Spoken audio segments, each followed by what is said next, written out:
बिस्मिल्लाहिर्रहमानिर्रहीम। अस्सलाम वालेकुम। माई सेल्फ रमना सईद और हमारे साथ मौजूद हैं सर गुलफाम। सर, कुछ लोगों का कहना है कि हम खुदा के वजूद को इसलिए नहीं मानते क्योंकि हमने खुदा के वजूद को ना आज तक देखा है, ना हम उसको फील कर सकते हैं, हमें उसका मुशाहिदा नहीं कर सके। तो इस चीज़ के बारे में आपका क्या कहना है? देखिए रमना, ये एक खुदा के वजूद के इनकार की एक बहुत बड़ी वजह ये बताई जाती है कि हम अपनी 5 सेंसेस के साथ, अपने हवासे खमसा के साथ, चूँकि हम खुदा का मुशाहिदा नहीं कर सकते, इसलिए हम खुदा को नहीं मानते। क्योंकि हर किसी ने रियलिटी को, सच्चाई को मानने का अपना एक क्राइटेरिया बनाया होता है। और scientific way of proving reality क्या है कि आप किसी चीज़ को 5 सेंसेस के साथ उसका मुशाहिदा कर सकें, उसको देख सकें, महसूस कर सकें, उसको छू सकें। ठीक हो गया ना? तो अब वो कहते हैं कि चूंकि हम अपने 5 सेंसेस के साथ खुदा का मुशाहिदा नहीं कर सकते, इसलिए हम खुदा को नहीं मानते। हालांकि उससे पहले हमें ये देखना चाहिए कि हमने हवासे खमसा को अगर सच्चाई परखने की बुनियाद बनाया है, तो क्या ये हवासे खमसा इतने कामयाब हैं, क्या ये इतने रिलायबल हैं कि हम इन पे सच्चाई को मानने या ना मानने की बुनियाद रख सकें। ठीक है, अब आप ये देखें कि देखना, ये बात की जाती है कि हमने खुदा को देखा नहीं है इसलिए हम खुदा को नहीं मानते। एग्नोस्टिक्स जो हैं, जिनका ये नजरिया है कि चूंकि हमने खुदा को नहीं देखा इसलिए हम खुदा को नहीं मानते, अगर हम उसे देख लेंगे तो हम उसे मान लेंगे।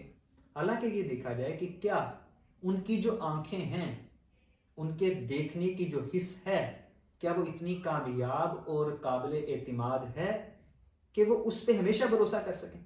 अब ये देखें, अगर एक बंदा रनवे पे जहाज खड़ा है तो उसको जहाज बहुत बड़ा नजर आ रहा है, लेकिन अगर वही हवा में उड़ रहा है तो एक परिंदे से भी छोटा नजर आएगा।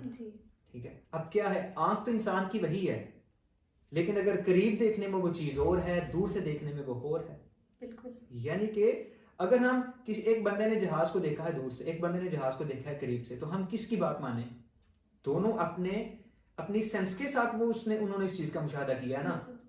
तो अगर हम जो करीब से वो जो बंदा खड़ा है, तो पूरे के पूरे जहाज को तो अपनी आंख से वो भी नहीं देख सकता। यानी हमारी जो देखने की हिस्स है, हमारी जो देखने की सलाहियत है, वो पूरे जहाज का इहाता तो नहीं कर पा रही।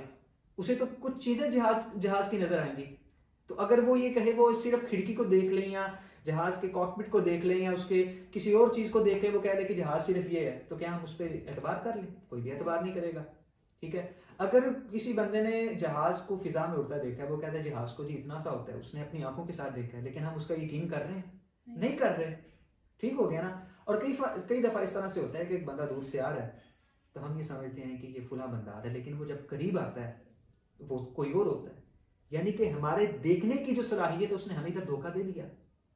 वो हमें बिल्कुल 100% एक्यूरेसी नहीं आ रही उससे। तो हम सिर्फ देखने को भी बुनियाद किस तरह बना सकते हैं जब हमारा देखना भी हमारे सामने 100% सच्चाई नहीं ला रहा। उसके बाद आगे बात करते हैं सुनने की। ठीक है, हवासे खमसा की में से एक हिस्सा सुनना भी है।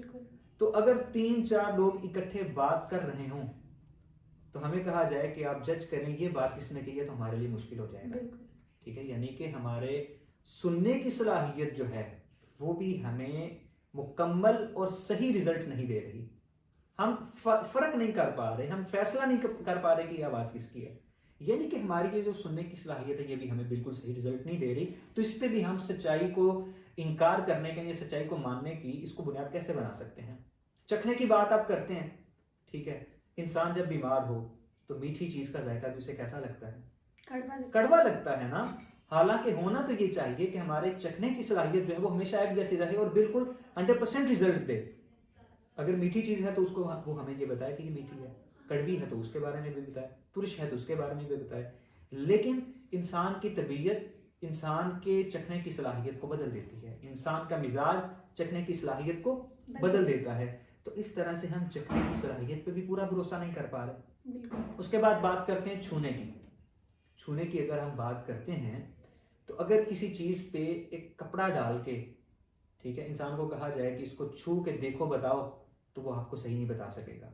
उसको बताया भी ना जाए, अगर एक फल लिया है, ठीक है, उसके ऊपर कपड़ा डाल के इंसान से पूछा जाए, उसको छू के बताओ कि ये कौन सा फल है, वो आप नहीं बता सकेगा कि ये तरबूज है, खरबूजा है या कौन सा फल है। यानी कि इंसान जो अपने छूने पे इतना भरोसा भी नहीं कर सकता कि एक कपड़े की हल्की सी तह, उससे भी वो इतना फैसला नहीं कर पा रहा कि इसके नीचे जो चीज़ है वो कौन सी है। यानी कि हमारे छूने की सलाहियत जो है वो भी हमें धोखा दे रही है।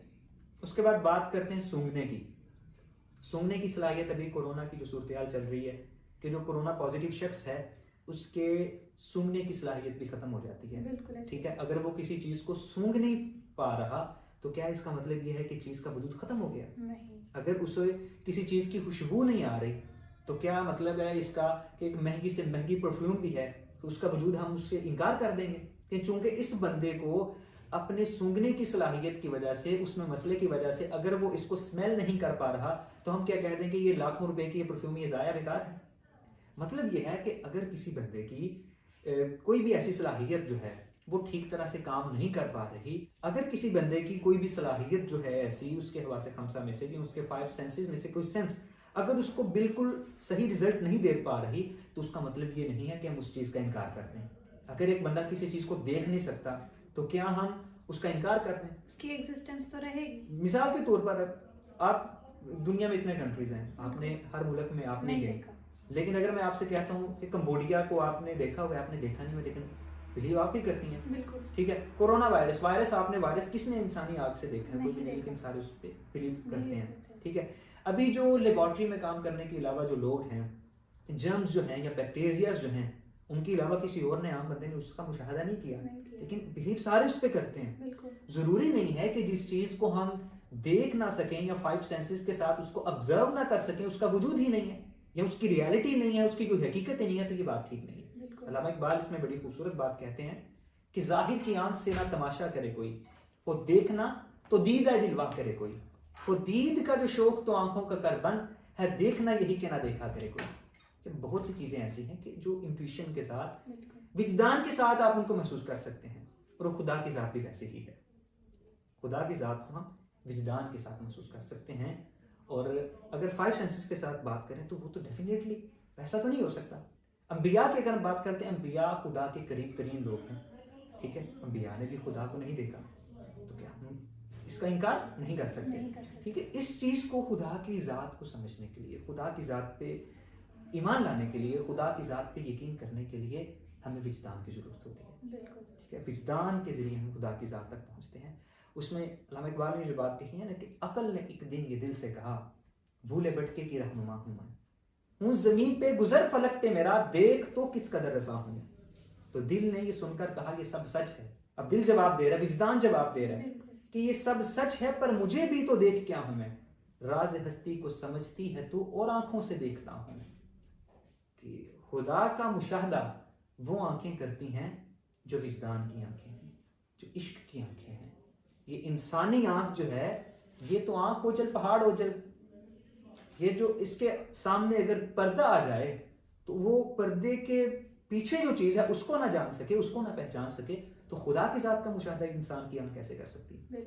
ठीक है, तो इंसानी सलाहियतें जो हैं, ये जो 5 सेंसेस जो हैं, ये हमें अगर दुनिया में ही 100% रिजल्ट हमें नहीं दे रही तो खुदा की जात के हवाले से हम इन पर रिलाय कैसे कर सकते हैं? तो बात यह है कि अगर कोई चीज इन सेंसेस के साथ हम मुशाहदा उसका नहीं भी कर सकते तो कतई तौर पर उसका मतलब ये नहीं है कि उस चीज़ का वजूद ही नहीं है। वो चीज़ अपनी जगह बरकरार है, अपनी जगह मौजूद है और अपनी जगह पर